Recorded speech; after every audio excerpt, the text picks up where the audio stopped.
je voulais préciser sur les Amish que parmi ceux qui vivent repliés sur eux-mêmes, qui suivent des traditions, si beaucoup font passer les traditions avant Dieu et ne sont pas du tout chrétiens,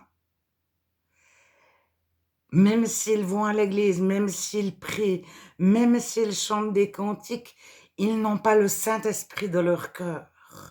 Parce que sinon, ils auraient à cœur d'annoncer l'évangile et donc ils ne s'isoleraient pas des autres.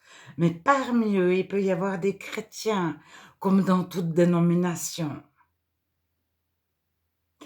Et pour avoir discuté avec une jeune dame qui venait aussi de montagne, mais en Europe, de plus de 1000 mètres d'altitude. Et tout son groupe de chrétiens avait été isolé plusieurs générations.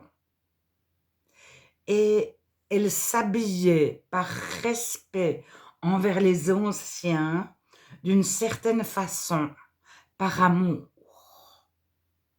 Et l'amour permet beaucoup de choses, c'est une force énorme.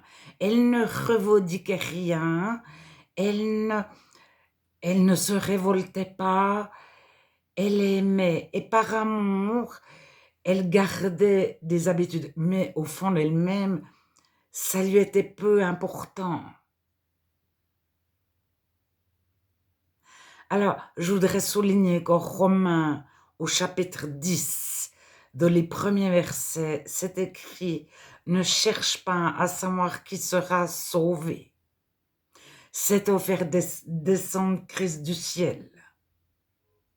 Ne cherche pas à savoir qui ira en enfer. » Je ne sais plus la phrase d'après.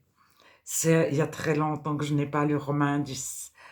Mais je vous invite à chercher Romains 10, le début du chapitre. Et on ne sait pas qui sera sauvé. Jésus dit, à la même meule, l'un sera pris, l'autre laissé. Dans un même lit, l'un sera pris, l'autre laissé. Dans un même groupe de chrétiens, une partie sera sauvée et une partie pas. Et ça dépend ni de la doctrine, ni... Ça dépend d'avoir connu Dieu. Retirez-vous de moi, vous que je n'ai jamais connu.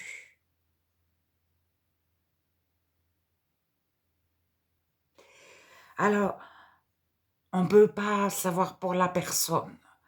Maintenant, je voudrais parler, j'ai fini avec les Amish. Il existe des chrétiens qui, au départ, c'est un mouvement de révoltés qui sont devenus chrétiens, ou de marginaux, c'est les beatniks, les hippies, les punks, et de ces mouvements, il y a quelques années maintenant moins, ils s'habillaient plutôt avec des crêtes vertes et violettes, avec de nombreux piercings, des tatouages. euh, Enfin, c'était un peu la mode hippie, la mode punk, etc. Ils écoutent, ils chantent des cantiques sur de la musique hardcore, heavy metal, punk, etc. Alors, ils chantent Jésus, ils louent Dieu sur du heavy metal, sur du hardcore. Punk, alors il y a différents... les connaisseurs diront que ça peut être aussi peut-être de la house, etc., de la trance, etc. Donc, ils ont un habillement, maintenant moins, mais ils avaient, à toute une époque, ils faisaient des festivals de musique, des festivals de musique chrétienne au nom de Jésus, les Jésus Freaks, c'était écrit en grand, et ils avaient tous des allures de punk.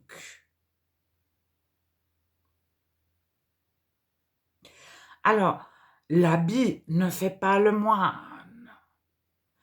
Parmi eux, il y en a énormément qui sont chrétiens et c'est celui qui a les capacités d'accueillir un amish, une femme en robe avec son petit chignon et sa petite coiffe, et il va la serrer de ses bras, c'est sa sœur en Jésus-Christ.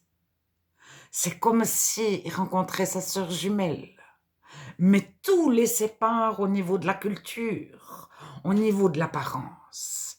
Mais au fond d'eux, ils ont Jésus dans leur cœur. Ils sont remplis du Saint-Esprit, débordant de la joie de Dieu, de la paix de Dieu, de l'amour de Dieu, de la liberté de Dieu.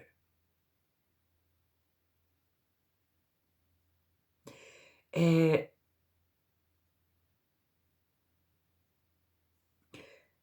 la personne amiche qui est réellement chrétien ou chrétienne, elle est capable d'aimer le jeune qui fait partie du mouvement Jésus-Fric, qui a une crête, qui a des boucles d'oreilles, ou qui a des piercings quasi toute l'oreille, etc., etc. Et la personne qui a Jésus de son cœur, qui fait partie du mouvement Jésus-Fric, va aimer le chrétien ou la chrétienne amiche, ou le non-chrétien amiche, la non-chrétienne amiche. Parce que Dieu ne regarde pas aux apparences et il y a des chrétiens de tous les camps, de toutes les sortes de chrétiens. Au ciel, il n'y aura pas comme ça des bancs pour ceux-ci, des séparations, les Jésus-Fric dans un coin, les frères étroits dans un coin, les pentecôtistes dans un coin, etc., les ménonites dans un autre coin. Il n'y aura pas les riches, les pauvres, les esclaves, les libres, les religieux, j'entends les responsables, les pasteurs, etc. Tout ça, au ciel, ça n'existe pas dans le royaume des cieux.